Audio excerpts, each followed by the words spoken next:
pessoal, bom dia a todos e a todas. Vamos dar continuidade às nossas aulas de microbiologia e hoje a gente vai entrar num conteúdo muito interessante, que é o estudo da parasitologia humana. Nós já vimos nas nossas outras aulas tudo sobre bactérias, vírus, a questão do coronavírus, que também foi muito debatido entre a gente, porque é o que nós estamos vivenciando no momento, essa pandemia. E depois de todos esses conteúdos, hoje nós vamos dar início ao estudo da parasitologia humana. Parasitologia é a área da epidemiologia que estuda a relação dos parasitas e dos hospedeiros numa cadeia de transmissão de doenças. Nem todos os parasitas vão promover doenças, ou seja, nem todos eles são patogênicos, causando lesões e danos aos tecidos do hospedeiro, mas alguns deles manifestam sinais clínicos da presença da infecção, causando, portanto, doença. Vamos conhecer alguns conceitos em parasitologia, como se fosse um pequeno glossário, e a gente precisa entender alguns conceitos para poder adentrar nos assuntos de relação parasito-hospedeiro. Toda vez que eu falar em agente etiológico, significa que é aquele agente que causa doenças no ser humano ou em algum hospedeiro animal. Porém, esse agente etiológico ele pode ser de uma natureza infecciosa ou não infecciosa. Por exemplo, quem causa a maioria dos cânceres de pulmão é o cigarro, responsável por 90% do aparecimento de tumores no sistema pulmonar de fumantes crônicos. Então, nós dizemos que o cigarro é um agente etiológico, porém, ele não é um micro-organismo, então ele não é um agente etiológico infectante.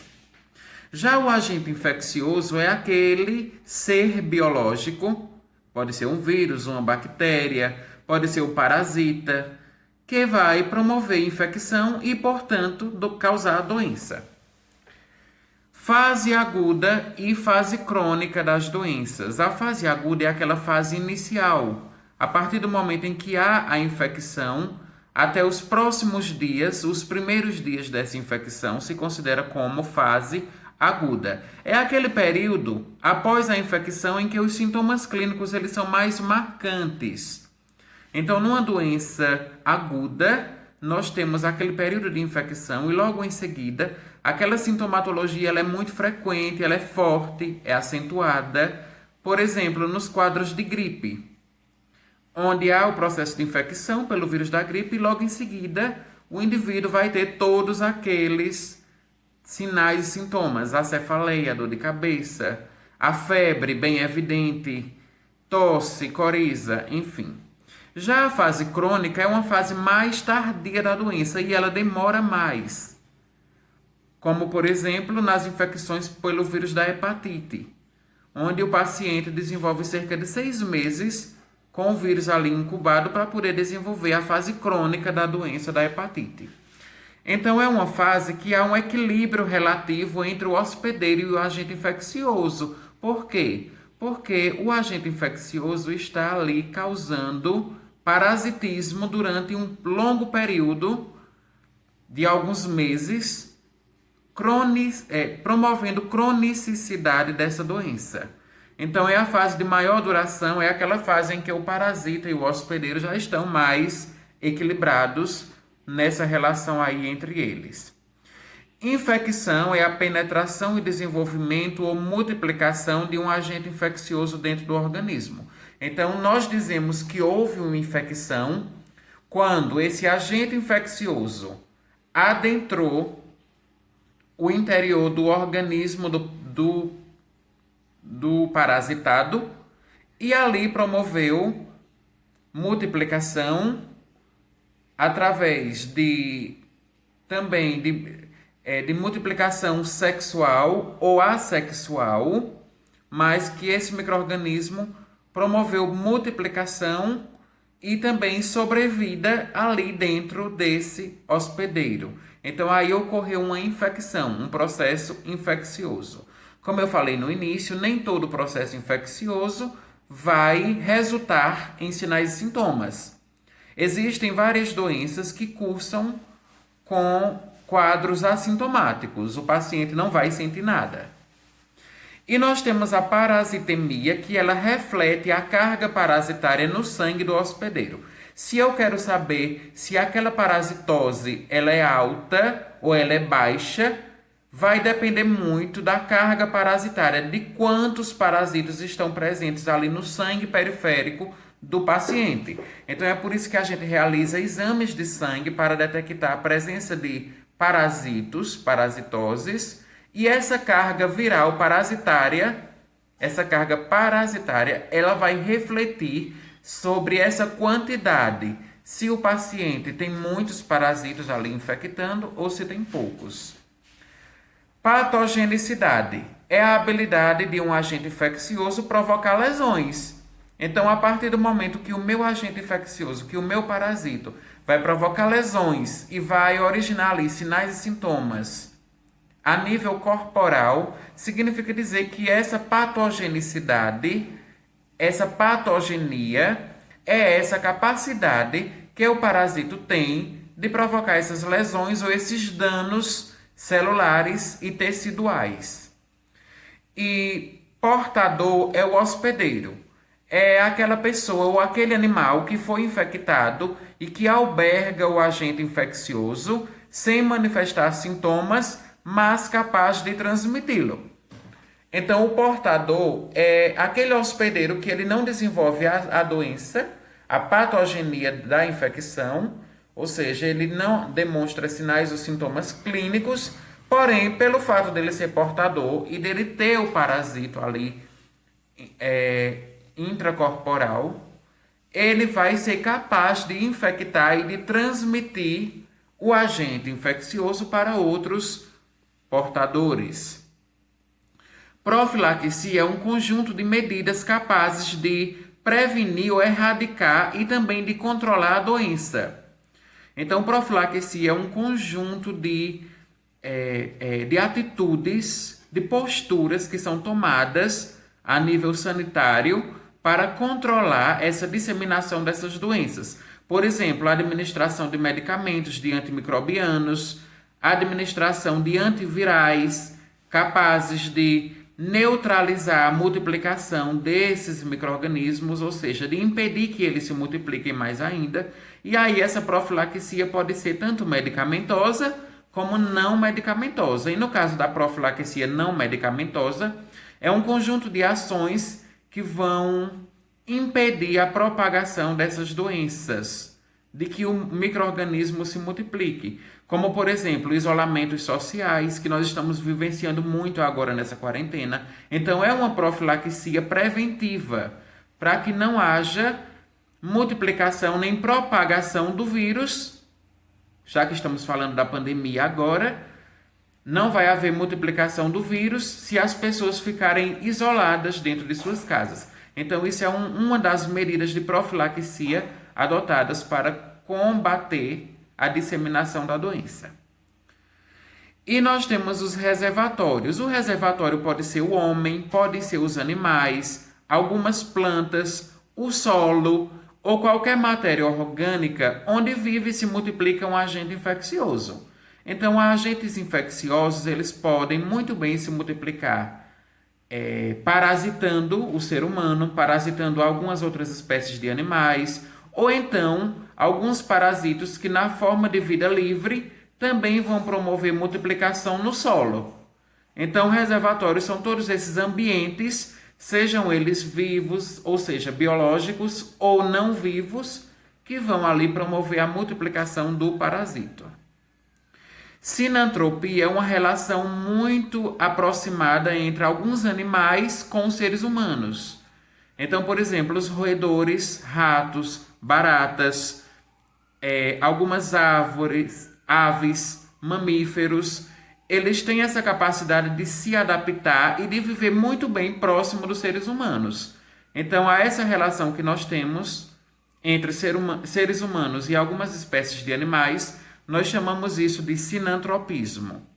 E vetor é todo aquele que transmite um ser infectante, um micro-organismo. Então, a maioria dos vetores que nós conhecemos são os mosquitos, os insetos, algumas espécies de moscas também, e de artrópodes, que são insetos vertebrados, que eles vão, ou invertebrados, que eles vão ali promover a disseminação do agente etiológico. Então, são alguns insetos, alguns animais pequenos, alguns mosquitos que vão ali promover a transmissão de agentes etiológicos. Zoonose é uma doença ou infecção que é naturalmente transmitida entre animais vertebrados e os humanos. Então, um exemplo de zoonose que nós temos é a raiva humana, que a gente sabe que tanto cães e gatos quanto humanos adoecem com o vírus rábico. Nesse caso, nós estamos diante de uma zoonose, onde tanto animais vertebrados como homens são capazes de albergar o vírus e adoecer. Agora a gente vai falar um pouco sobre a relação parasito e hospedeiro. Todo parasito, para poder haver a parasitose, ele vai necessitar ter uma relação intrínseca ou uma relação muito próxima com o seu hospedeiro. Nenhum ser vivo é capaz de sobreviver e de se reproduzir sozinho. Os seres vivos, eles vivem em colônias ou em agrupamentos de espécies, onde eles, para poder se multiplicar, vão precisar de inúmeros indivíduos ou inúmeros seres parasitários para poder haver ali a multiplicação deles. O meio ambiente e os seres vivos, eles estão em permanente e contínuo processo de adaptação mútua. Aqui nós temos uma imagem que simboliza a roda da vida, onde na roda da vida, seres microbiológicos parasitários necessitam de seres de maior complexidade, como homens, seres que são seres humanos, também alguns animais e outras espécies, para poder haver essa relação de parasito e hospedeiro. Existem alguns fatores que vão ocasionar o aumento da parasitemia, ou seja, algumas regiões, algumas realidades sanitárias que vão favorecer o aparecimento de doenças provocadas por parasitos, como a pobreza, baixas condições sanitárias, a questão do esgotamento a céu aberto, a falta ou a precariedade das famílias, o êxodo rural, que é esse hábito que as famílias têm de migrar da zona rural para a zona urbana em busca de melhores condições de vida. No entanto, os grandes conglomerados urbanos, as favelas em si, ou os conjuntos habitacionais irregulares, eles oferecem muitas possibilidades de infecção e de doenças infectoparasitárias, pela falta do saneamento básico, pela falta de água potável, pela falta de uma coleta apropriada e destinada do lixo. Então, tudo isso, todas essas situações sanitárias, elas vão favorecer o aparecimento de parasitos, havendo assim essa relação próxima da parasitemia, da parasitose com os seres humanos. Com relação à origem do parasitismo e tipos de adaptações, os parasitos eles se adaptaram tanto morfologicamente quanto biologicamente. Parasitas que se adaptaram morfologicamente significa que eles modificaram a sua própria morfologia, os seus próprios corpos, digamos assim, para melhor haver ali, para que ele possa parasitar de forma mais eficiente. Por exemplo, algumas espécies de parasitos aumentaram os seus ovários, sobretudo aqueles que são parasitas sexuais, que se desenvolvem a partir de um contato sexual com outros parasitos. Então, eles aumentaram seus ovários para produzir mais ovos. É o caso do Schistosoma mansoni, que o Schistosoma, ele é um verme, é um euminto, que para poder haver ali a multiplicação dele, ele precisa de um órgão sexual maduro. Então, as fêmeas dos vermes de Schistosoma, elas aumentaram em tamanho os seus ovários para poder elas promover mais ainda a produção de ovos para perpetuar a espécie, ou seja, para aumentar ainda mais a população de cistosomas. Então, quanto a isso, a gente diz que houve uma adaptação morfológica. E temos também as adaptações biológicas. É quando há um aumento da capacidade reprodutiva, exatamente com o objetivo de aumentar ou de perpetuar a espécie de parasitos. E nós temos os tipos de associações entre animais e parasitas. Observando aqui esse slide, nós dizemos que existem associações harmônicas e associações desarmônicas. Nas associações harmônicas, os parasitas, eles vão infectar os hospedeiros, mas vai haver ali um certo equilíbrio entre os dois, onde o parasita não vai promover, não vai provocar patogenia, ou seja, manifestações clínicas daquela parasitose.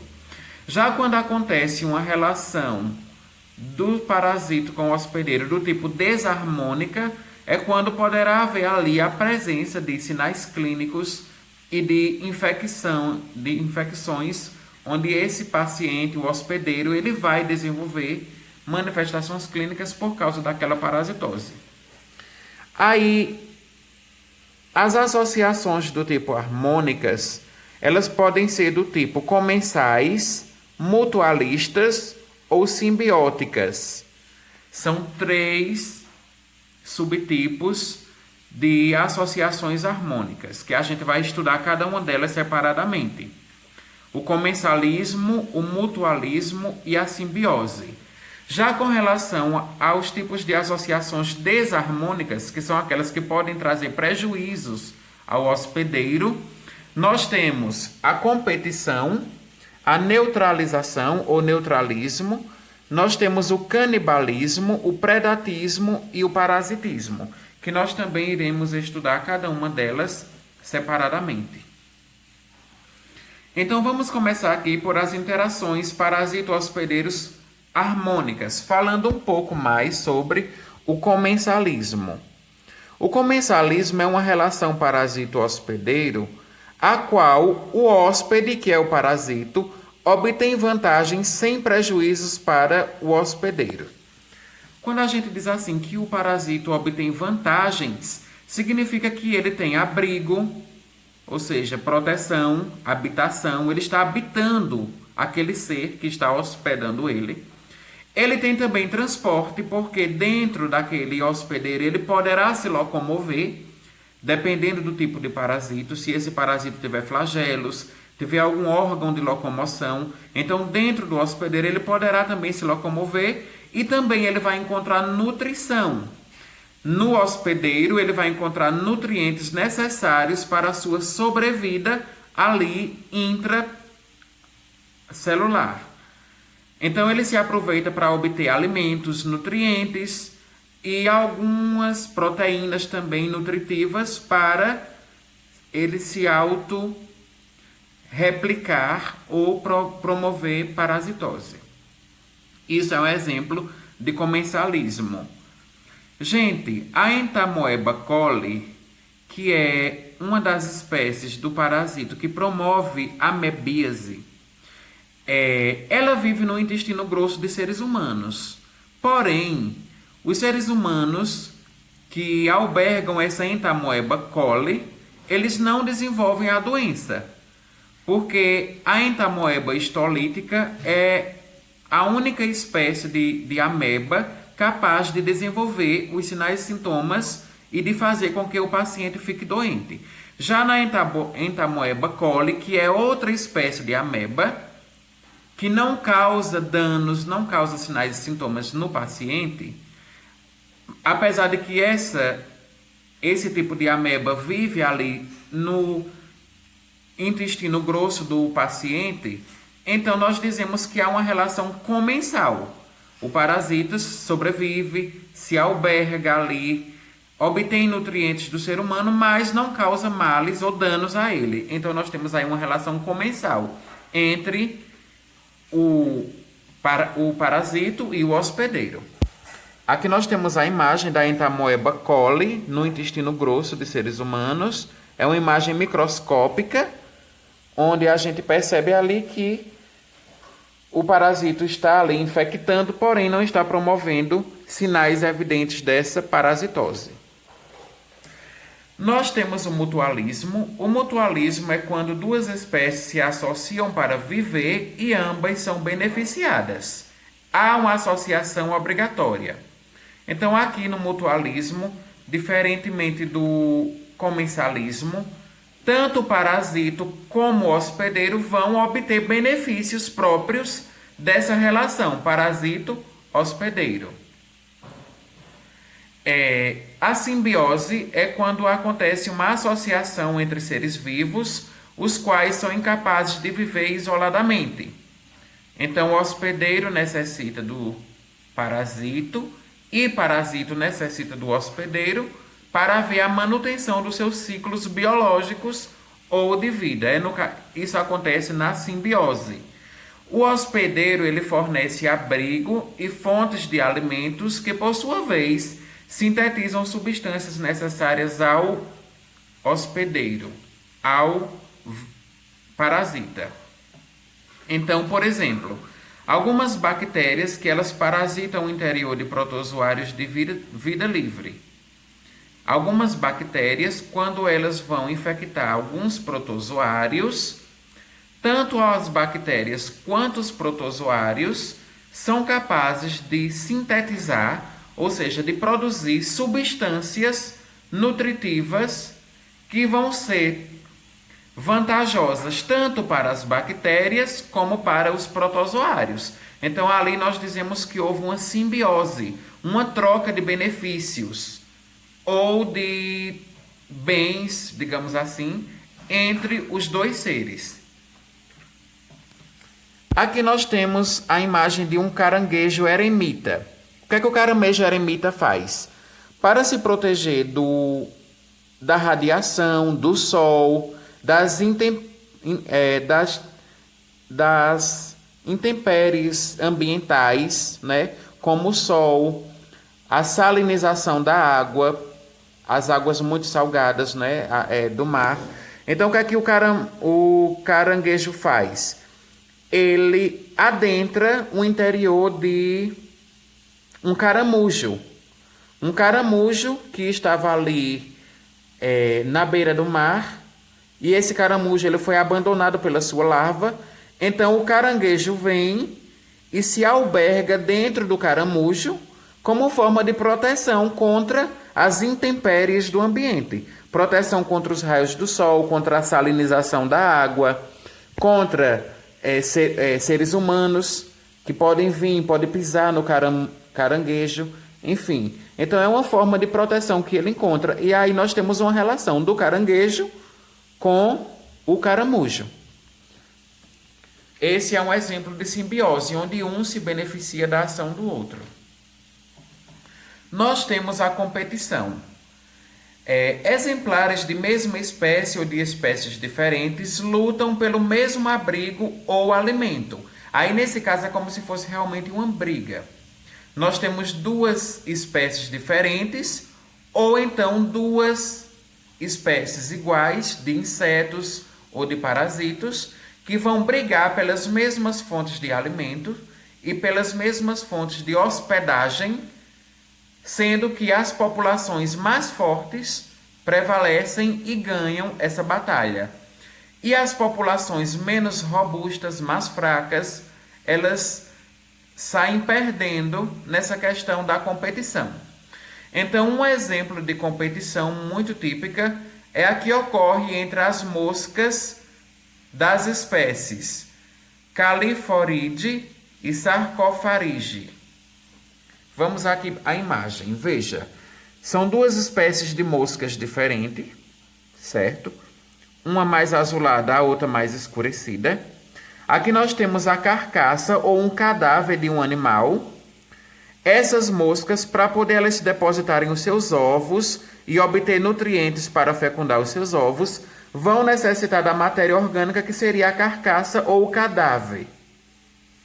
Mas como nós temos duas espécies de moscas diferentes, elas vão ali combater entre elas. Elas vão disputar aquela matéria orgânica que é o cadáver, para poder que a espécie mais forte seja capaz de ganhar a luta, digamos assim, e poder depositar os seus ovos naquela matéria ali orgânica. Então, quando acontece esse tipo de luta ou de competição, nós dizemos que é um mecanismo de interação por competição entre duas espécies iguais ou diferentes. E nós temos o neutralismo. O neutralismo é quando duas espécies ou populações não interagem ou afetam uma a outra. Gente, atualmente novos estudos de parasitose, de parasitemias, de parasitologia, dizem que não acontece mais neutralismos na natureza, porque nenhuma espécie é capaz de sobreviver sozinha, de forma isolada, necessitando ou de outras espécies ou de outras populações da mesma espécie. Então, o neutralismo ele é inexistente atualmente. Nenhuma espécie mais é capaz de se desenvolver sozinha, certo? Aí nós temos as interações desarmônicas. O canibalismo. No canibalismo, um animal se alimenta de outro da mesma espécie ou da mesma família. Ocorre devido à superpopulação e deficiência alimentar no criadouro. Então vamos imaginar aqui uma espécie de gafanhotos muito populosa, que a gente sabe que os gafanhotos eles se reproduzem de forma muito rápida e muito acentuada. E vai haver um momento que para aquela população, para aquela espécie, vai faltar comida, vai faltar alimento. Então, o que é que vai acontecer? Vai acontecer que os indivíduos daquela espécie, digamos assim, dos gafanhotos, como exemplo, vão começar a se alimentar de outros indivíduos da mesma espécie. Então, vai ser gafanhoto, uns comendo os outros, devorando aos outros, porque há uma escassez de alimentos ou de matérias orgânicas pelas quais esses insetos se alimentam. Então, eles vão acabar atracando-se uns com os outros, uns devorando os outros, como fontes próprias de alimentos ali naquela população de insetos. E exatamente ocorre quando há essa superpopulação, para haver um controle. Imaginemos nós se houvesse uma superinfestação de gafanhotos. Então seria uma praga, não é? Uma praga para nós, seres humanos. Então é por isso que existe o canibalismo, é para que possa haver esse controle, que essas populações de insetos elas não possam ser superabundantes. Temos como exemplo também de canibalismo alguns peixes adultos que se alimentam de seus filhotes. Então, sobretudo peixes do gênero Lebites, eles vão se alimentar de outros filhotes menores para que possa haver também um controle ali daquela população. Aqui é o exemplo que eu falei, louva-a-Deus, que é uma espécie de gafanhoto, devorando, após o acasalamento, um indivíduo macho da mesma espécie, no exemplo de canibalismo sexual. Então veja aqui como a fêmea do louva-a-Deus, ela é tirana, né? Logo após acontecer o ato sexual, ela vai e devora o seu companheiro. Por quê? Para que possa haver realmente esse controle dessa superpopulação de insetos. Com relação também às interações desarmônicas, nós temos o predatismo. O predatismo é quando uma espécie de animal se alimenta de outra espécie, mas que não é da mesma espécie. Então, o predatismo é muito parecido com o canibalismo. Porém, o predatismo é uma espécie devorando outra espécie. Já no canibalismo, normalmente uma espécie devora a mesma espécie ali daquela superpopulação de animais. E um exemplo de predatismo são hemípteros entomófagos alimentando-se de outros insetos. Então, veja, são duas espécies diferentes, onde uma população de espécies vai se alimentar de outra população. E nós temos, por fim, o parasitismo, que é o que vai ser fonte dos nossos estudos daqui para frente. Todas as nossas aulas de microbiologia agora será sobre parasitoses. O parasitismo ela é uma associação entre seres vivos na qual existe unilateralidade de benefícios. Então, no caso dos parasitismos, tanto se beneficia o hospedeiro quanto o parasita. Porém, quando essa parasitose ela foge do controle, apenas quem vai se beneficiar será o parasito. E o hospedeiro ele vai sofrer as consequências da parasitose, manifestando sinais clínicos. Essa associação entre parasita e hospedeiro, ela tende ao equilíbrio, ou seja, um pode conviver perfeitamente com o outro. Porém, quando perde esse equilíbrio, é que vai haver ali uma descompensação e o hospedeiro poderá desenvolver doença por causa do parasitismo. Raramente o parasita leva à morte do hospedeiro, mas dependendo da carga parasitária e da espécie de parasita, do tipo de parasita, esse paciente, se não tiver tratamento, poderá sim chegar ao óbito por causa daquela parasitose. Aqui nós temos um exemplo de parasitismo. O Ancylostoma duodenalis é um parasito humano, ele vai parasitar o intestino humano. Ele está numa relação de equilíbrio parasito e hospedeiro. Pessoas que estão sendo parasitadas por ancilóstomas, elas podem muito bem desenvolver essa parasitose sem desenvolver sinais ou sintomas. Com relação às ações dos parasitas sobre o hospedeiro, nós temos a ação exfoliativa, é quando o parasito absorve nutrientes ou mesmo sangue do hospedeiro. Então, o parasito exfoliativo ele vai obter nutrientes, sangue, como por exemplo, o Ascaris lumbricoides, que popularmente a gente conhece como lombrigas.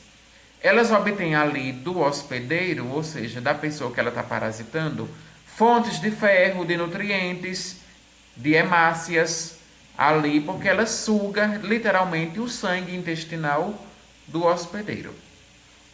Nós temos uma ação tóxica, é quando alguns parasitas eles vão eliminar algumas substâncias, algumas toxinas, alguns metabólitos tóxicos, onde quem vai promover a ação tóxica não é o parasito em si, mas sim algumas substâncias que ele libera. Nós temos uma ação mecânica, é quando algumas espécies impedem o fluxo de alimento, bile ou absorção alimentar. Então, é quando acontece esse impedimento, quando o parasito impede de que o hospedeiro se alimente de forma adequada. Por exemplo, nas infecções provocadas pela tênia. A tênia é um tipo de verme, que a gente vai estudar ela também nas próximas aulas. A tênia vai impedir que haja uma boa absorção de nutrientes pelo ser humano que está ali parasitado por esse verme. Então, isso é uma ação mecânica. E nós temos uma ação traumática. É quando um trauma ele é provocado pela ação de larvas de vermes. Então, por exemplo, o plasmódio, que é o parasita que causa a malária, a doença chamada malária, ele vai promover ali a ruptura ou rompimento das hemácias, podendo provocar hemorragias ou lesões ali a nível vascular no indivíduo, né?